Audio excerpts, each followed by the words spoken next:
Let's try interpreting more ABGs based on the rules that we've just covered. So I have another ABG that I have inputted here, pH 754, CO2 25, bicarb 21. And I start out by labeling each component with either an A or a B based on the absolute normal value first.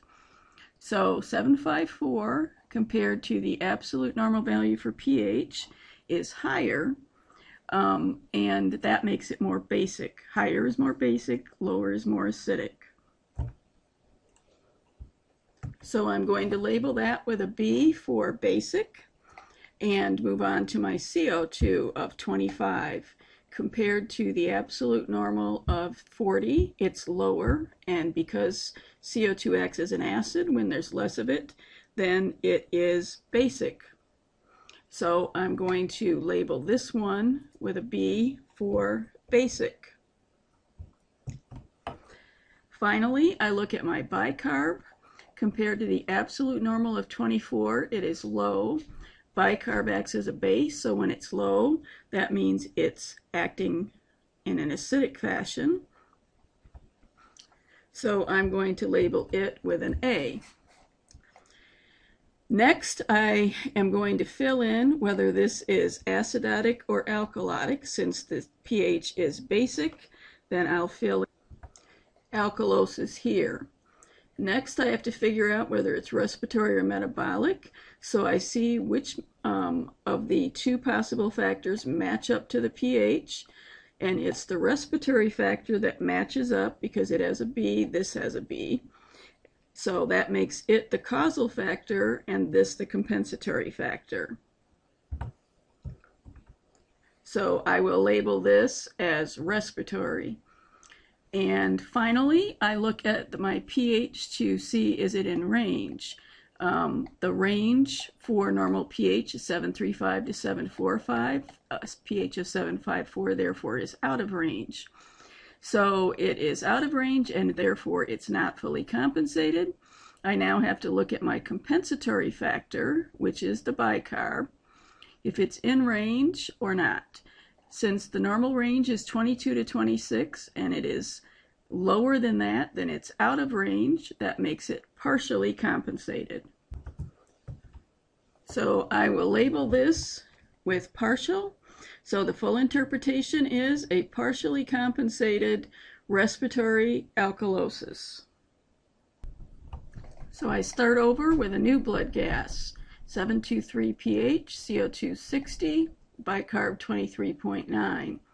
And I start by labeling each thing with an A or a B. This pH is 723, is less than 740, so therefore it is acidic. The CO2 of 60 is higher than the absolute normal of 40 because CO2 acts in the body as an acid. When it's higher, then that makes it acidic. And finally, I look at my bicarb. It is slightly lower than the normal absolute. So I might be tempted to say that it was low, but it's so close to the absolute normal that I really can't call it anything else. So I'm just going to say it's normal.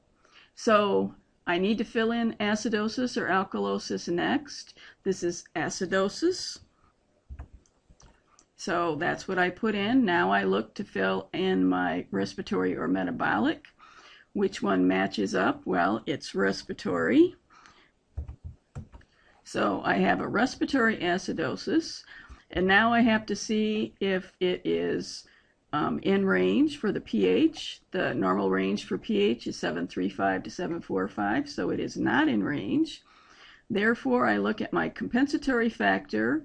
If it's in range, which it is, the normal range is 22 to 26. This is in range. That means it is uncompensated because it's not even trying to compensate. So my full interpretation is an uncompensated respiratory acidosis. I start with another blood gas where the pH is 767, CO2 26, bicarb 29.7. First, I label them with A's and B's. So this is higher than my normal pH of 740. That makes it basic. CO2 of 26 is much lower than the normal CO2. CO2 acts as an acid in the body, so when it's low, that means it is basic. And finally, the bicarb is much higher than the normal value. And bicarb acts in the body as a base, so when it's high, then it's basic. This brings us to an interpretation that we haven't seen before, which does not go with the rules we've been following. It takes us kind of outside of them. When all of the values are going in the same direction and they're all out of range, then it's a combined blood gas. So this is basic, this is basic, this is basic. They're all out of range. So the official interpretation for this is a combined alkalosis. I want to look at one more that is kind of an exception to the rules. This blood gas, 739, 42, and 25.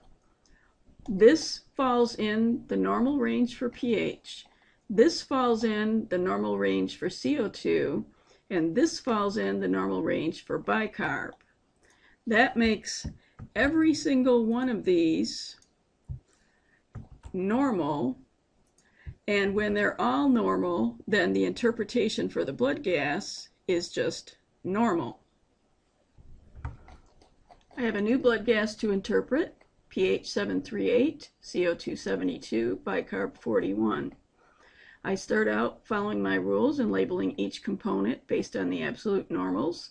This pH is slightly less than the normal of 740. Less makes it acidic. The CO2 is much higher than the normal value for CO2 of 40. CO2 acts as an acid in the body, so when it's higher, then it's acidic. And finally, my bicarb of 41, which is much higher than the normal bicarb of 24, because bicarb acts as a base in the body. When it's higher, then it's basic. Okay, now here is where we have a blood gas that would be extremely hard to interpret if we didn't follow these rules, because our pH is in the normal range. But if we follow the rules, then we fill in which it is, acidosis or alkalosis. Since this is less than the absolute normal pH of 740, then we're going to call it acidosis.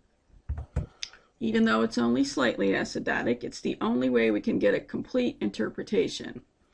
So next we look for the causal factor. This is an A and this is an A. This matches up.